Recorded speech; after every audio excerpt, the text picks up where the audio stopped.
Assalamualaikum warahmatullahi wabarakatuh. Selamat Hari Kemerdekaan ke-66. Pada kesempatan Hari Kemerdekaan kali ini, kita perlu melihat kembali posisi Indonesia di tahun 2011 dibandingkan dengan posisi kita di tahun 1945.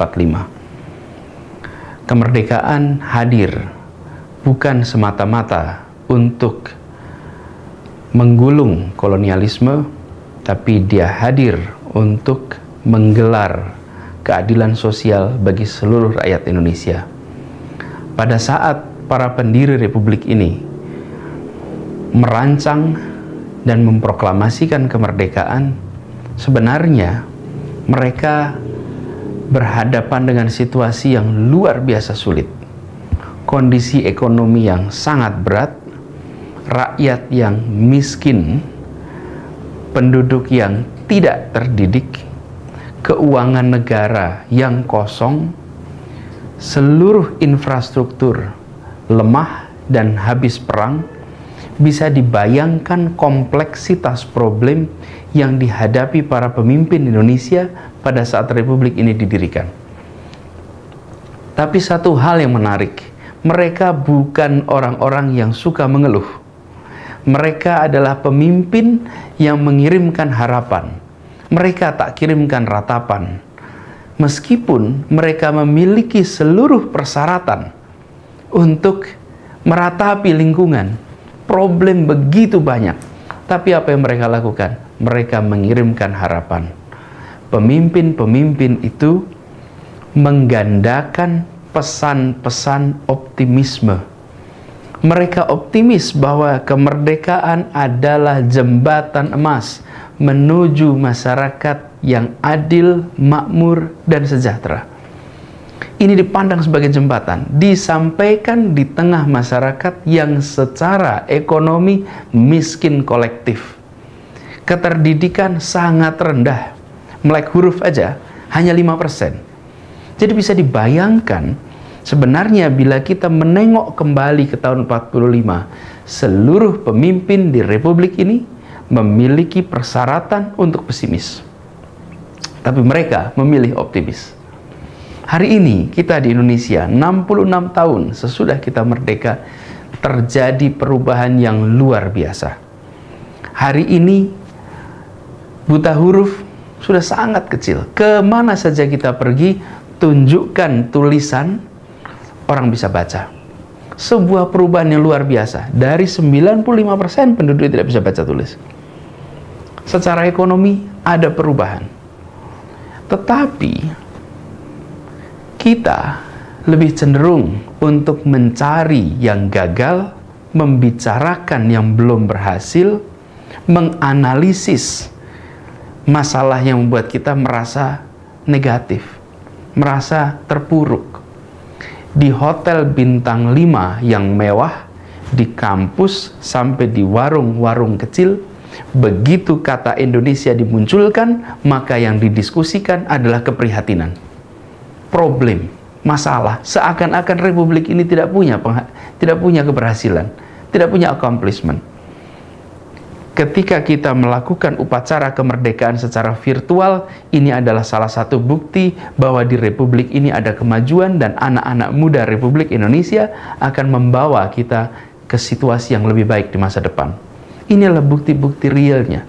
Tapi kita jarang mensyukuri, melihat dalam perspektif yang positif. Kita memang berada di tempat yang menantang. Kita ini tetangganya Singapura, Malaysia, ke utara lagi ada Hong Kong, Taiwan, Jepang, Korea Selatan. Itu adalah deretan negara-negara yang setelah mengalami kemajuan ekonomi yang luar biasa. Jadi kita seringkali merasa tertinggal. Tapi saya sering mengatakan, Indonesia ini seperti anak yang prestasinya biasa-biasa saja di sekolah yang bagus sekali. Coba bayangkan bila Indonesia itu tetangganya adalah Asia Tenggara, Asia Selatan, India, Bangladesh, Pakistan, Sri Lanka, atau kita di Afrika, Sub-Saharan Afrika. Barangkali kita akan merasa berbeda dengan perasaan kita sekarang. Di sini letak pentingnya. Kita membandingkan bukan saja Indonesia hari ini dengan tetangga, tapi Indonesia hari ini dengan Indonesia masa lalu. Dan di situ kita akan bisa melihat perubahannya. Penting bagi kita untuk selalu menjaga pesan-pesan optimis hidup. Pesan optimis jangan hilang. Jaga-jagalah pesan optimis itu. Bagaimana caranya? Pertama, mari kita melihat persoalan dari sudut pandang yang positif. Bayangkan para pemimpin Republik Baru. Mereka lihat kemiskinan di mana-mana. Apa yang mereka lakukan? Mereka membangkitkan percaya diri bangsa ini dengan menunjuk pada alam. Lihatlah alam yang kaya raya. Indah, tambangnya banyak, hutannya luas. Itu ditonjolkan untuk apa? Untuk menjaga agar percaya diri bangsa ini tetap tinggi. Pemimpin tidak mengatakan kalian 95% buta huruf. Itu menghancurkan percaya diri. Meskipun kenyataannya begitu. Tapi yang dilakukan, mari kita perangi buta huruf, mari kita majukan rakyat, kita cerdaskan. Jadi ada perspektif positif dalam melihat masalah. Hari ini kita perlu hadirkan perspektif positif itu. Dan begitu banyak anak-anak muda Indonesia yang memiliki prestasi yang bisa membuat kita bangga. Mereka harus dihadirkan. Mereka harus dimunculkan sehingga kita merasa yakin bahwa bukan saja dalam pikiran dan retorika kita positif, tapi dalam realita kita melihat juga dengan perspektif yang positif. Yang tidak kalah penting adalah media seringkali kesulitan membedakan antara bersikap optimis dengan bersikap pro pemerintah.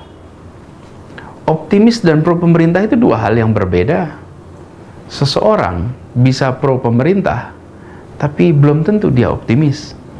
Sebaliknya, orang yang optimis belum tentu media itu pro pemerintah. Jadi bedakan itu. Yang kedua, bedakan antara sikap kritis dengan pesimis. Kita di Indonesia sering menemukan maunya kritis, ekspresinya pesimis.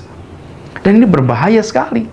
Karena tujuannya kan kritis. Karena itu menurut saya, jaga spirit yang optimis, tapi jangan hilangkan kekritisan. Tapi jangan jadi pesimis. Kekritisan tetap hidup. Dengan cara seperti itu, maka kita akan bisa menjaga optimisme. Meskipun tetap kritis dalam melihat persoalan-persoalan yang ada di lingkungan kita di Indonesia. Hal berikutnya yang perlu mendapat perhatian adalah Republik ini memiliki janji. Janjinya melindungi, mencerdaskan, mensejahterakan, dan memungkinkan untuk Indonesia berperan di tingkat global. Itu janjinya, bukan cita-cita. Cita-cita itu sesuatu yang diharapkan dicapai. Jika tidak tercapai, kita revisi. Kalau janji adalah sesuatu yang harus dilunasi. Ini sebuah hutang. Janji adalah hutang. Dan hutang itu harus dilunasi. Nah, Republik ini ketika didirikan memiliki janji-janji tadi. Secara konstitusional adalah tugas negara untuk melunasi seluruh janji itu. Tapi secara moral itu adalah tugas setiap orang Indonesia. Jadi, mari kita bersama-sama melihat perayaan kemerdekaan kita bukan semata-mata sebagai usaha untuk mengenang keberhasilan para pejuang, para perintis kemerdekaan, tapi kita melihat peringatan kemerdekaan, perayaan kemerdekaan sebagai perayaan keberhasilan kita melunasi seluruh janji kemerdekaan. Jadi kita bangga merayakan kemerdekaan. Kenapa? Karena setiap kita merayakan kemerdekaan, kita merayakan keberhasilan. Kita merayakan lunasnya janji. Tidak pantas rasanya terus-menerus kita memperingati kemerdekaan sambil berbisik minta maaf kepada saudara-saudara yang masih miskin, yang masih tidak tercerdaskan, yang masih belum terlindungi. Sudah saatnya perayaan kemerdekaan kita lihat sebagai perayaan keberhasilan melunasi janji kemerdekaan. Ini yang barangkali perlu menjadi perhatian kita bersama pada saat kita memperingati kemerdekaan, bahwa peringatan ini memperingati pelunasnya janji. Demikian barangkali amanah yang bisa saya sampaikan dalam kesempatan upacara peringatan Hari Kemerdekaan secara virtual ini. Mudah-mudahan pengalaman unik dalam berupacara secara virtual ini menjadi tanda dari sebuah awal akan bangkit lebih tingginya Indonesia, anak-anak muda Indonesia mewarnai dunia di masa depan. Dirgahayu Indonesia, selamat meneruskan perjuangan. Assalamualaikum warahmatullahi wabarakatuh.